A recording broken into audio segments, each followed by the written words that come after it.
Good day everyone, I'm James Macarel at Group 4. Dumako naman tayo sa phasor diagram of alternating current. Pero bago yun, balikan natin sa alternating current. Meron tayong dalawang uri ng electric current. Una yung DC or direct current. Direct current is an electric current that is unidirectional, so the flow of charges is always in the same direction.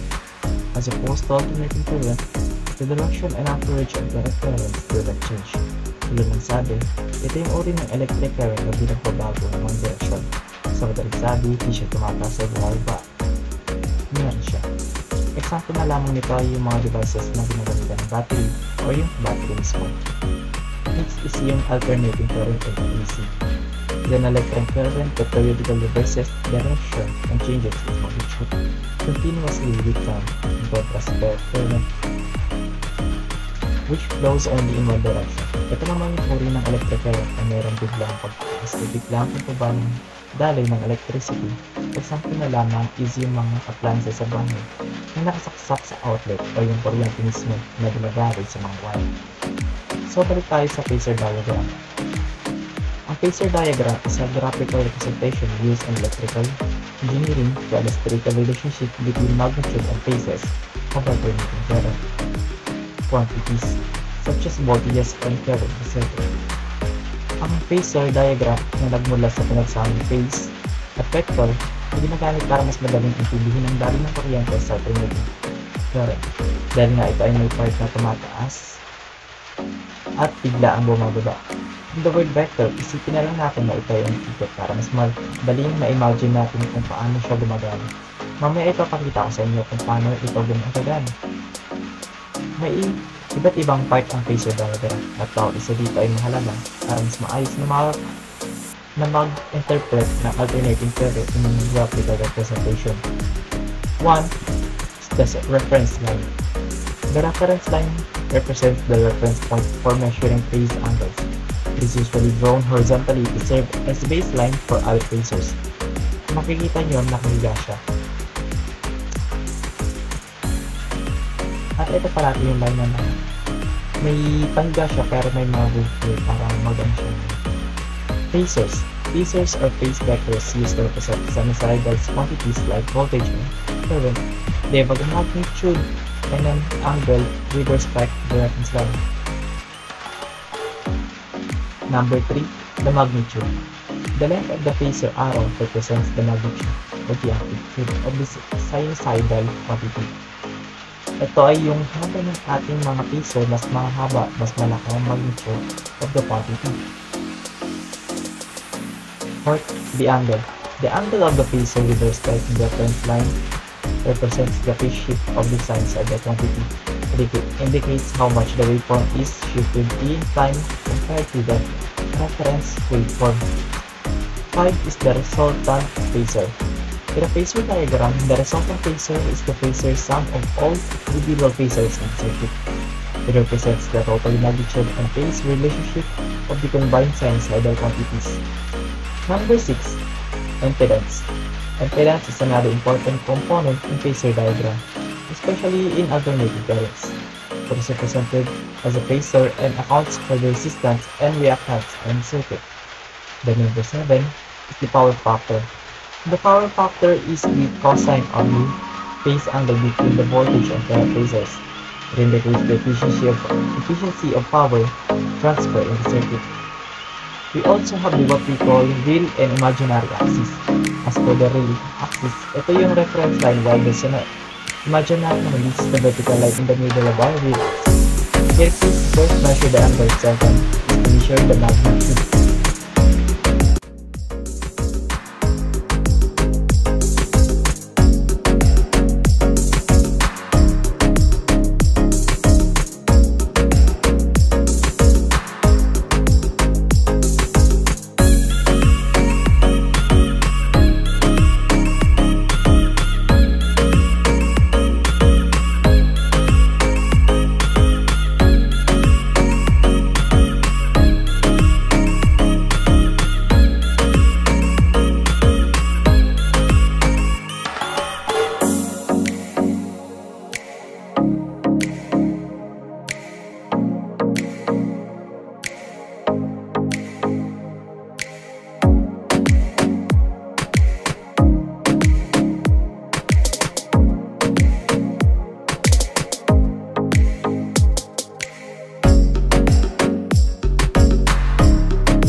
Relations of phase angle with capacitance and inductance.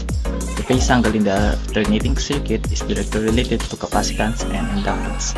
Number 1. Capacitance, or C.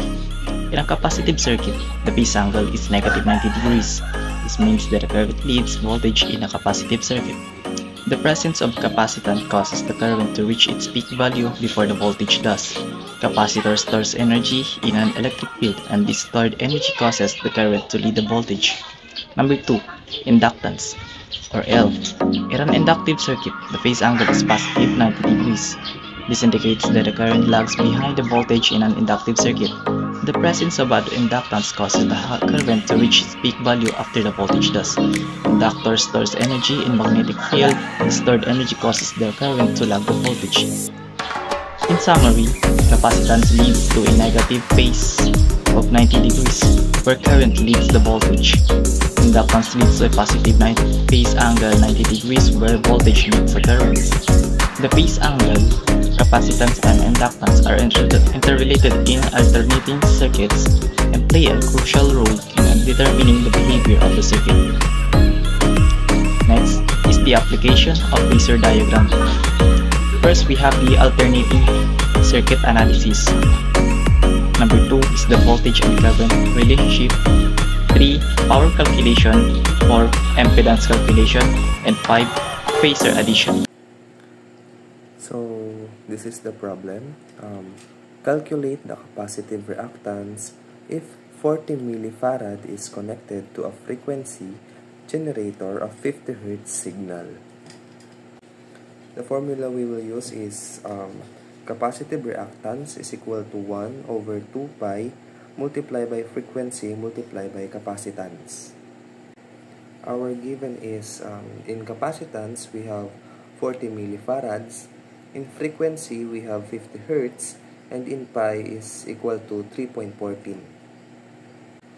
And in the solution, we will write the formula, which is Xc is equal to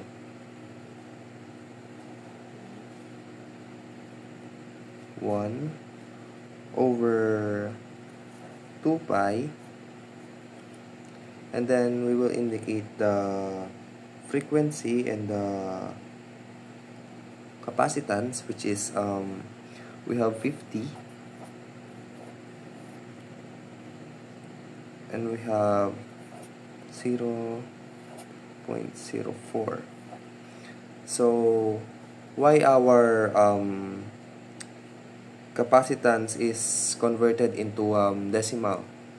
Because a while ago we see that we have 40 millifarads, so we will move it in three decimal places, and then it will become a farad unit, not millifarad. So that's how it undergoes in terms of moving the decimal places. Okay, and then calculate it.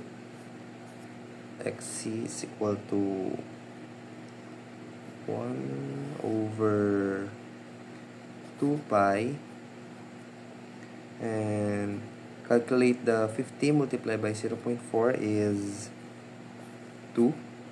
Okay, then write down Xc is equal to 1 over 4 pi, because 2 multiplied by 2 is 4. The next thing we will do is getting the amount of pi.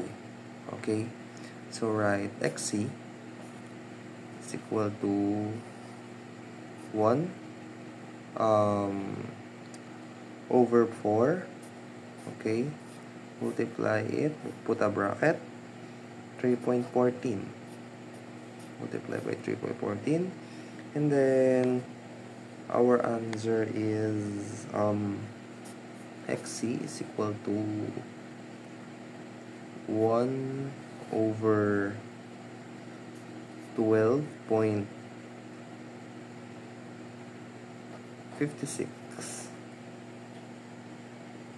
Okay, then divide it. Xc is equal to 0.079,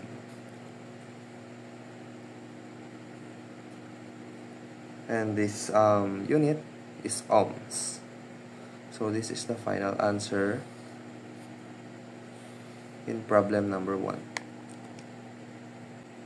The next problem is calculate the reactance of capacitance in an AC circuit or alternative current circuit wherein the input signal has a frequency of 100 Hz and a capacitor has a capacitance of 1000 millifarad in a circuit. Our given is capacitance is equal to 1000 millifarads and frequency is equal to 100 Hz, and then pi is equal to 3.14. Before we go in the solution, we will convert the capacitance or the millifarad into farad. So we will do it again in a same way, like we will move 3 decimal places to the left. So if the decimal place here 1, 2, 3, okay, from here 1, 2, 3. So if the decimal is here, if we will convert it into farad, it will equal in 1 farad. Now let's go in the solution. So in our solution, we will use the formula capacitive reactance is equal to 1 over 2 pi and multiply by frequency and capacitance. So the first thing we will do is write the whole formula. Xc is equal to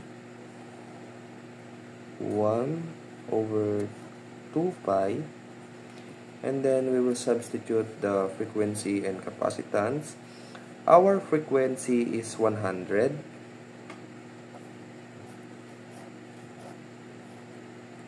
and our capacitance is 1 because we convert it into farad, the millifarad into farad, okay? Then, okay, the capacitance is 1. Next step is we will multiply 100 in 1.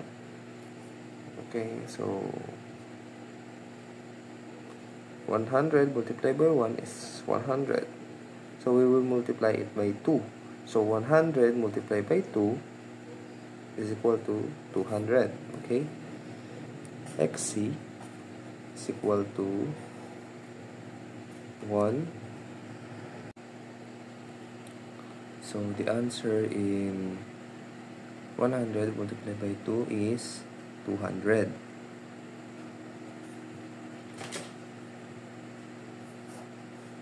Then the pi. Okay. Then, okay. Next thing we will do is write Xc is equal to 1 over 200. Then indicate the amount of pi, which is 3.14. Then put a bracket in both sides because we will multiply it. Next thing is Xc is equal to 1 over multiply 200 by 3.14 is equal to 628.318. Xc is equal to 0.00159 ohms. So that's the final answer.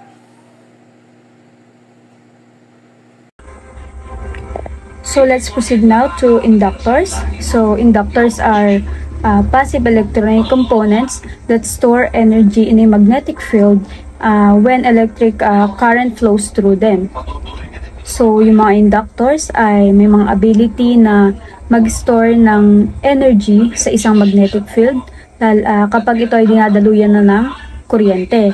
At ang mga inductors ay madalas gamitin lalo na sa filtering ng signal, sa tuning, tulad nga ng sabi ko sa energy storing or storage purposes. So, yung mga inductors ay madalas gawa siya sa coil of wire na madalas nakapalibot sa isang core na usually gawa siya sa bakal dahil aware naman tayo na ang bakal ay madaling kapitan o madaling daluyan ng electricity. So, proceed tayo sa inductance.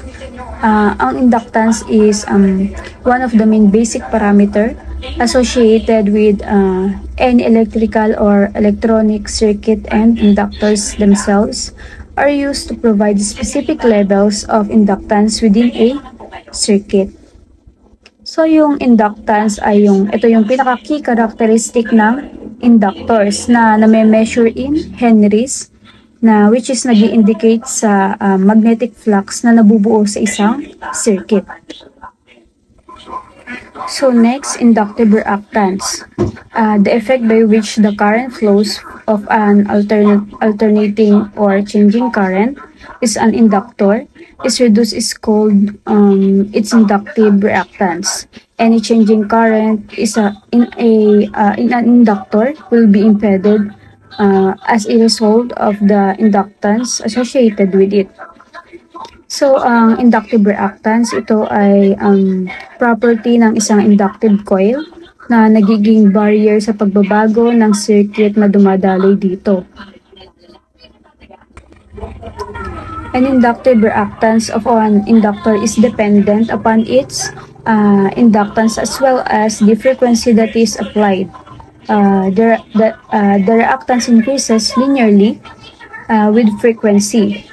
In other words, doubling the frequency will double the inductive reactance of a particular coil, wire, and etc. So we have here the formula for inductive reactance. Take a look at this formula in which X sub L is which indicates to inductive reactance on ohms, and the constant 2, and the pi which is equivalent to 3.142, and the small letter f which indicate to frequency in henries, and lastly the capital letter L which indicate to the inductance in henries. So always remember na yung pag-unawa at pag-utilize sa inductive reactance ay nagiging factor ng mas effective na design and operation sa iba't ibang electrical systems. In this part, we're going to discuss what is impedance. So impedance is a measure of the total oppositions to electron flow inside the circuit. So, ang impedance po is talagang siya po yung total oppositions na kung saan kabuuang circuit po na merong pwede po siyang pagsamahan ng mga inductive reactance, resistance, and capacitance po. So, it is a comprehensive expressions of any and all forms of opposition. So, yun nga po, tulad nga po sinabi ko, pwede po halimbawa merong reactance or inductive reactance, capacitance, ganyan. Pwede rin naman pong mayroong inductance, walang capacitance, or may capacitance, wala namang inductance. So, ayan. Oppositions to flow of electricity including resistance and reactance. Ayun nga po. So, this is the formula po. Kung mapapansin nyo po is, J is the symbol for impedance, equals the square root of resistor squared plus open parenthesis inductive reactance minus capacitance or capacitive reactance, here is the formula of impedance po. Z as a impedance, then square root of resistor squared plus the square root of inductive reactance minus capacitive reactance. Alam naman po natin na ang resistor ay ang crucial for managing current within the electrical circuit. So, parang siya po yung nag-hold or nagpapabagal ng daloy ng kuryente para po hindi mabigla yung ating pong mga transformers or anything po na pinag-i-storan ng electricity. So, allow me po na mag-notes para po ipakita yung computations para makuha po ang impedance. So, the sample problem is a 50 microfarad capacitor is in series with a 40 ohm resistor and a 12 AC signal with a frequency of 60 Hz. Determine the impedance of the circuit. So, una po is, i-write po muna natin kung ano po yung formula natin ng impedance. So, Z is equal to square root of resistance plus the square root of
Hello, I'm Nicole Amber B. Kayanan, and I'm going to present resonance in electric circuit. But first, what is resonance? Ano ba'y pumapasok sa isip nyo kapag narinig yung word na resonance? So, kadalasan, nire-relate siya sa voice.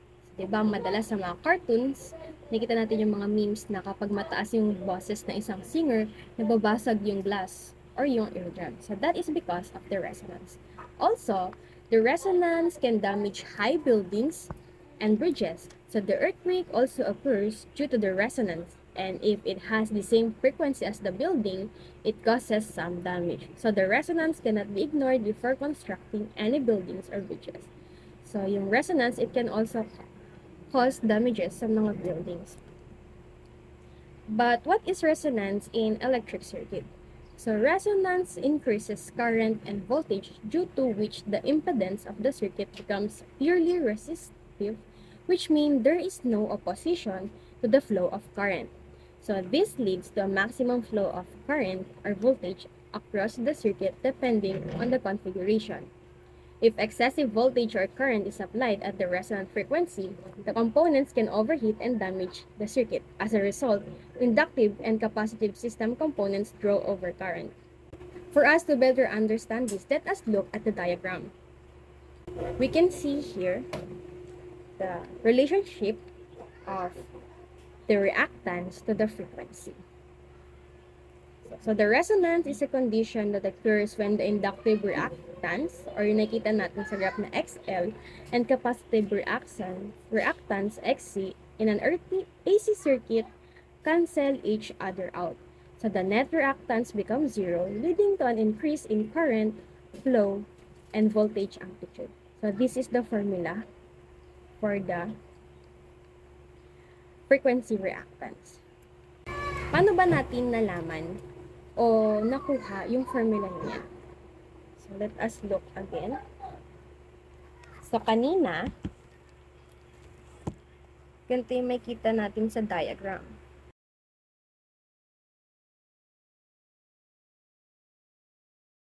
So this is for the reactance. And dito naman, sa frequency.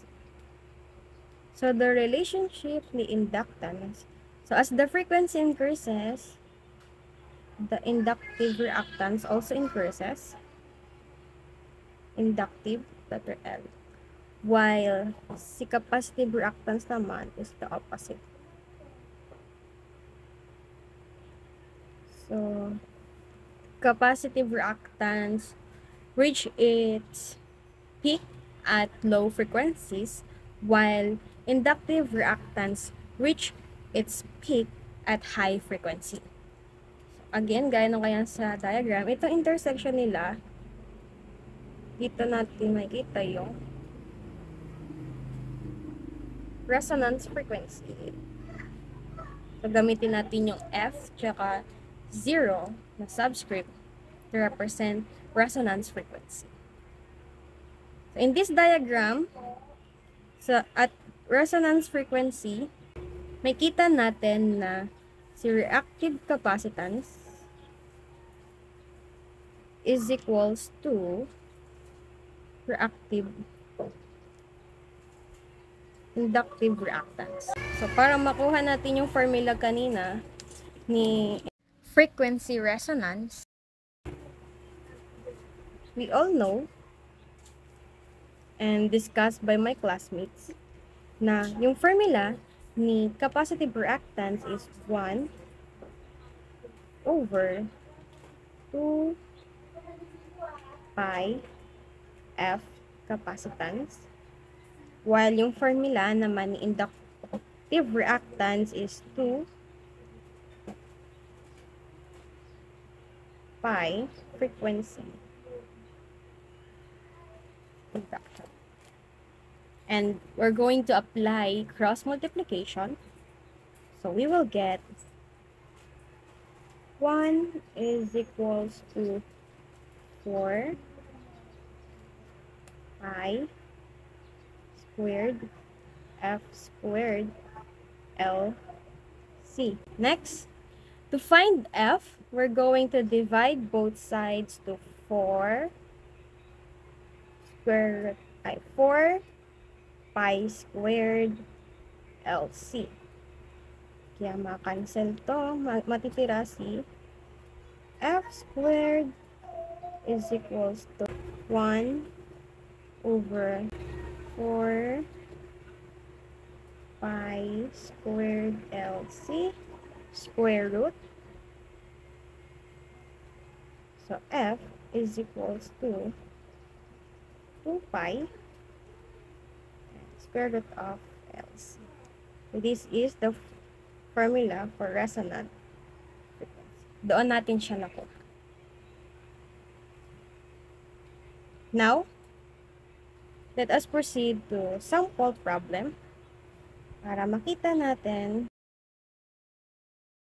paano sinosolve si resonance frequency.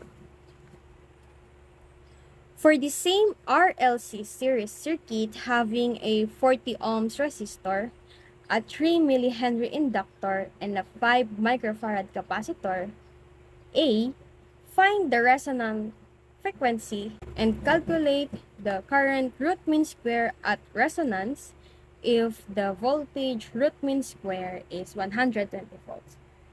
So first, for us to better understand this problem, let's draw a diagram.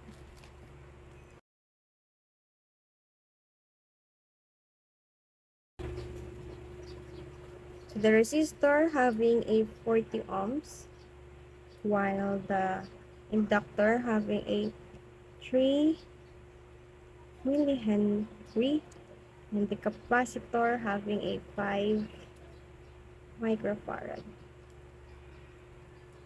Find the resonant frequency. Now let us write the formula. So the formula for resonant frequency is 1 over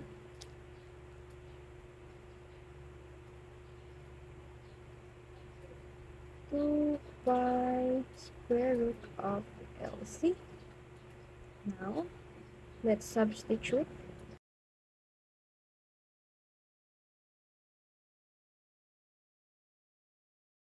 -6. Using our calculator,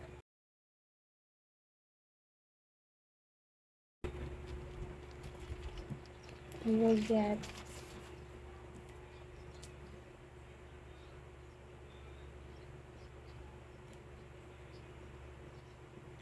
1,299.5 hertz. So the unit for frequency is hertz. And converting it to kilohertz, we're just going to move 3 decimal places. 1.3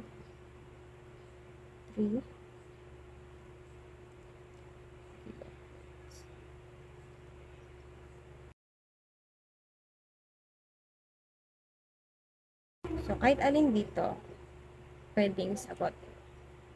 Now, for the second question, ang pinapahanap naman ay yung current. So, our frequency, resonance frequency is 1.3 kilohertz. So to calculate for the current, we're going to apply the Ohm's law. So in Ohm's law, so we are very familiar with this, the VIR. So to find the current, so current is equals to the voltage divided by its resistor. So the voltage is 120 volts while ang ating resistor is 40 ohms. We will get 3.0 ampere.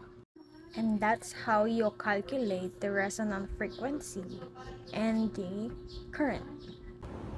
So hello, my name is Erica. So My part will be the discussion about semiconductors. So first, let us define semiconductors. So semiconductors is a material or product with some of the properties of both insulators and conductors. So ano bang meaning ng both properties of insulators and conductors? So semiconductors are materials which have conductivity between conductors, generally metals, and non-conductors or insulators such as ceramic. So silicon are the most abundant element in semiconductors. So semiconductors also is known as the chips, or yung small na para siyang box, para siyang SD card na makikita natin sa phone, pero hindi siya SD card. Ang tawag doon chips, or it can be found in thousands of products such as computers, smartphones, appliances, gaming, hardware, and medical equipment. So, ano bang purpose nun? Bakit sila nandun? Kasi yun yung nagbibigay ng advancement sa kanila. Or yun yung nagiging way para mas maging advanced pa yung isang gadget or yung phone through communication, in terms of health. And so next, we have two types of semiconductors, which are the N-type and the P-type. So these impurities are introduced to the crystalline silicon to alter the properties of the finished semiconductor. So, to discuss more about this, let's proceed to the next slide. So, when we say N-type, an N-type semiconductor contains one or more impurities based on pentavalent atoms like phosphorus, arsenic, antimony, and bismuth. Mapapansin nyo na yung difference nila is doon sa kanilang pentavalent or yung pentavalent impurity. So, mamaya makikita nyo kung ano yung pentavalent impurity ng P-type. So, sa N-type, meron tayong phosphorus, arsenic, antimony, at saka bismuth. Tapos, yung pure semiconductor nga kasi, diba, na-mention ko kanina na ang kanyang component is silicon. So, pag na-dope siya nung sinasabi nating pentavalent impurity, then 4 electrons out of 5 valence electrons bond with the 4 electrons of cerium or germanium. Doon siya nagiging, or doon siya nakaka-classified as N-type. So, next, let's proceed to P-type. So, kanina sa N-type, kung meron silang pentavalent impurity, sa P-type conductors naman, meron silang tinatawag na trivalent impurity. So, a P-type semiconductor has dopants with 5 electrons in its valence layer. Phosphorus is commonly used for this purpose, as well as arsenic or antimony. So, this leaves an absent of electron or yung hole. So, kanina, diba, na-mention natin yung hole and yung conductors. And then, holding the impurity, these impurity atoms which are ready to accept bonded electrons are called acceptors. With an increasing number of impurities holes, or holes the positive charge carriers, are increased, hence it is called a P-type semiconductor. Crystals as a whole is a neutral, but the acceptors become an immobile negative ion. As conduction is due to large number of holes, the holes in the P-type semiconductor are majority carriers, and electrons are the minority carriers. So now, let us differentiate how does a semiconductor differ from a conductor or an insulator. So, a semiconductor essentially functions as a hybrid of a conductor and an insulator. Whereas conductors are materials that allow the flow of the charge when applied with a voltage, and insulators do not allow current flow. Semiconductors alternately act as both an insulator and a conductor as necessary. So, di ba kanina nung dinedefine natin yung semiconductors, banggit doon na yung semiconductors ay component na meron siyang conductors, which is metals, and non-conductors, which is non-metals. So, ang kaibahan ng semiconductor sa conductor can just allow the flow of charge when applied with a voltage. Sa insulators naman, hindi niya kayang mag-allow ng current flow. So, in semiconductors, it can do both. So, mas makikita natin na mas advanced si semiconductor kaysa kay conductor at insulator. So, next slide sa next natin is makikita nyo yung may niready akong video para mas maintindihan nyo yung semiconductor at saka yung types ng semiconductor. Again, my name is Edgar Tumalta. Thank you!